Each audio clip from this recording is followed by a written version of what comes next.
crib before you bought yourself a house. Trap, mama in the hood, you know you supposed to move the house.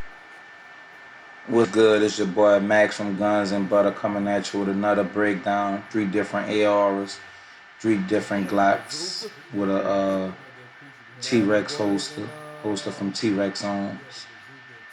Quick breakdown of the 3. 6. Alright, I'm good. Alright, this is my Glock 19. It's a Gen 3. And the light I aim run on here is a Surefire X300. And this is probably my favorite gun. I have my AR and my Glock. I love Glock. I'm a Glock fanboy.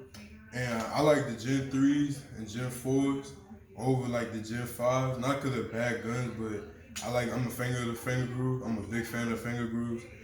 Now having the finger grooves kind of hurts my hand the tighter I hold it, but these I can sink my hand in the gun and get a good grip on it. I do someday probably, if I can find somebody, I do want to get an undercut under here so I can hand far up on the gun. Kind of like to get a high grip on it. The holster I do run with this gun, I run a T.rex Arms, a Ragnarok, highly modular, and I run the belt loops on it. Some people do run the QLS and the Safari Land combo. I don't have the war belt, and so I don't run that. I just run the belt loops. And if you are looking for a T.rex Arms, I do recommend this holster. Highly modular. It's a thick kydex. I think like 1.5 inch kydex. And if you buy the belt loops for it, they will install it for you, so you don't have to worry about installing nothing for you. I think they do that with everything on their website. You buy it all together, and it's real cheap. $60. And and the belt was like $5 extra, and it came like a little duty discount, so it's like $5 off, and they ship it real fast, and the customer service is amazing. I had some questions, I got like an answer back within like less than 24 hours, and I bought it. The Surefire X300 Lite, I love it. Yes, it is expensive, but I love it. It's battle worn. I probably shot like 500 rounds so far with it, since I had it on, and it holds up perfect. It holds up great, and it doesn't bother me. But if you're a person that likes to keep their equipment on their gun clean, it will have a little rust right there, a little residue, and we'll get like a little residue right here on the lens. But just wipe it off. I already wiped mine's off. But it will get like a little residue on here, but to me it's not a big problem. But I know some people, it bothers some people. And that's my Glock. And this right here is my big boy, my AR15. And I had it for about 1.5 years now. I put so much work into it. The first thing, the upgrades I had on it, I had a Picatinny rail with some magpul XT rail covers. But I switched that out because the Picatinny rail wasn't really like that good of a quality one. So I switched it out to this Vickers Tactical or Strikers Industries mlok rail. I love it. And I want to say about Picatinny rails, they will burn your hand if you have no rail covers. One thing I love about mlok, they don't burn my hand. Like I never had this, like it never felt hot after I shot it. I do run the Strikers Industries charging handle on it. Works pretty good. I do want to get an ambidextrous one. I want to get an ambient one.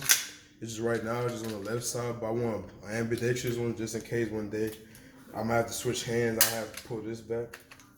I do run a magpul BAD lever. I suggest everybody get this one. Cheap little upgrade, but very, very important.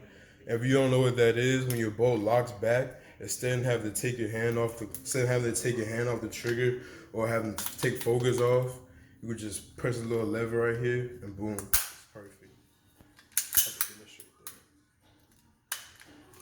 So you see the bolt is locked back, and instead of having it here on the side, I just push a little button. Simple. The scope I am running on here is a Primary Arms ACS 2.5 power compact scope. I love this scope. I love this scope a lot. It's my first scope. I do want to buy another one, like a 1 power one, just like a little micro red dot. Or eventually one day if I can, I get a little red dot scope. But I love the scope. I can see pretty good up until like 20 yards with this. It's good for mid-range and close. especially like close. But like the mid range firing is very good. No issues with it.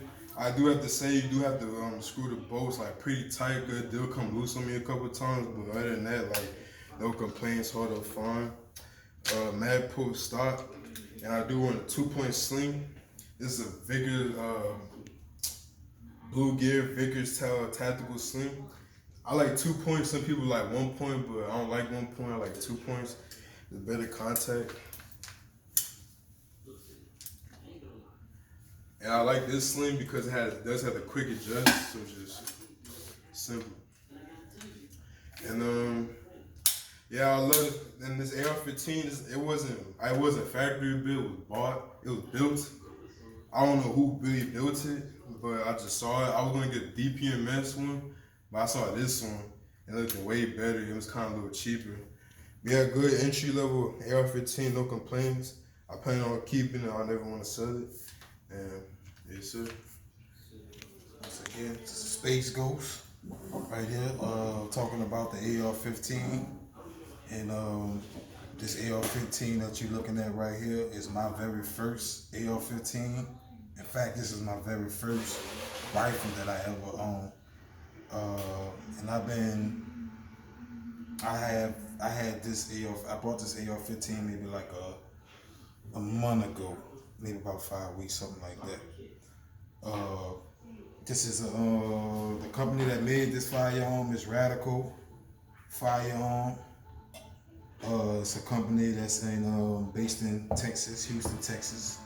They make these so they made in America, United States.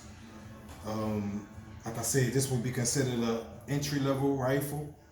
I paid about $600 after tax and everything, so this would be considered a standard entry-level rifle, should I say.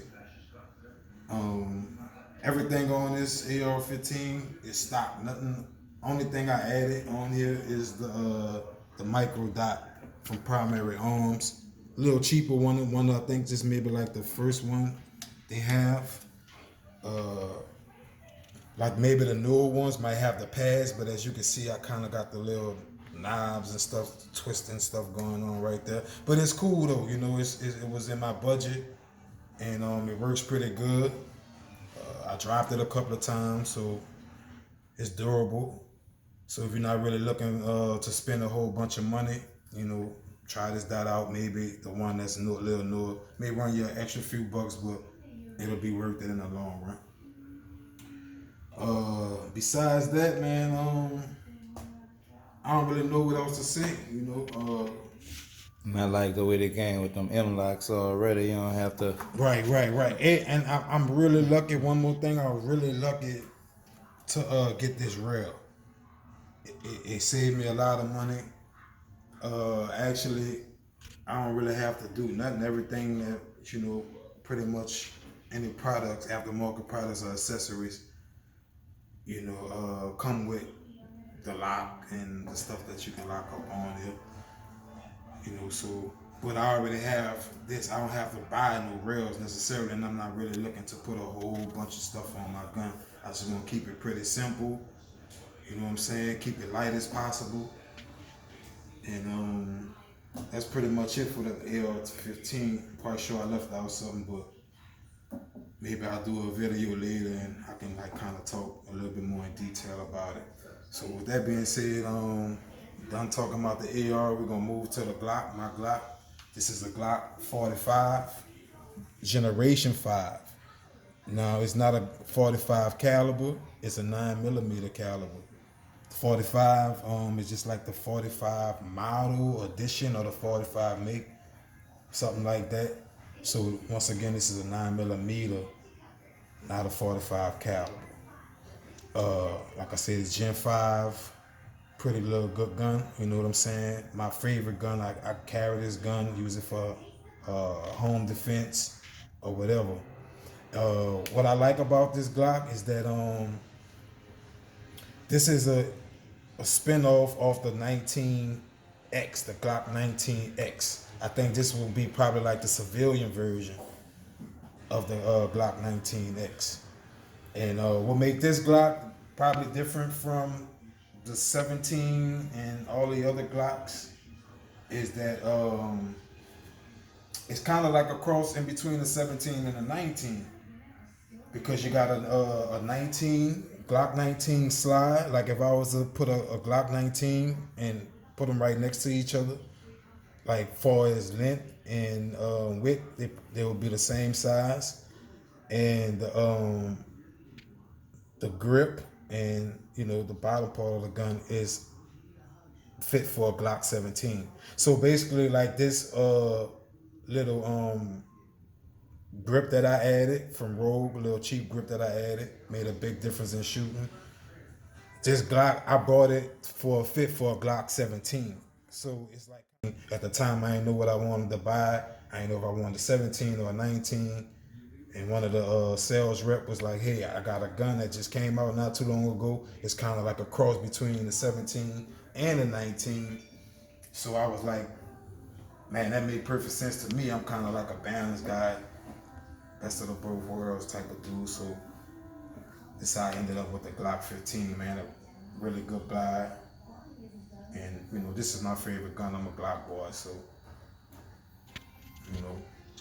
it's a good gun, man. I like it, man. If you ever thought about getting a gun, depending on your budget, I don't know your budget, but I advise everybody to get a Glock. That's just me. Maybe I might change. That might change down the line, but for right now, I advise Team you to Glock. It's Team Glock. Team Glock, man. It's Team Glock. Team Glock, everything Glock. And I done had different kind. I done had Smith & Wessons. I done had Taurus. You know what I'm saying? And the Glock, as far as reliability, durability. I mean, what you can say is it's the Glock. Ain't really too much to say about it. And that's pretty much it, man. I ain't really got too much more. That's all I got. Right? You bought a rollie and a Cuban before you bought yourself a house trap. Mama in the hood, you know you supposed to move the house.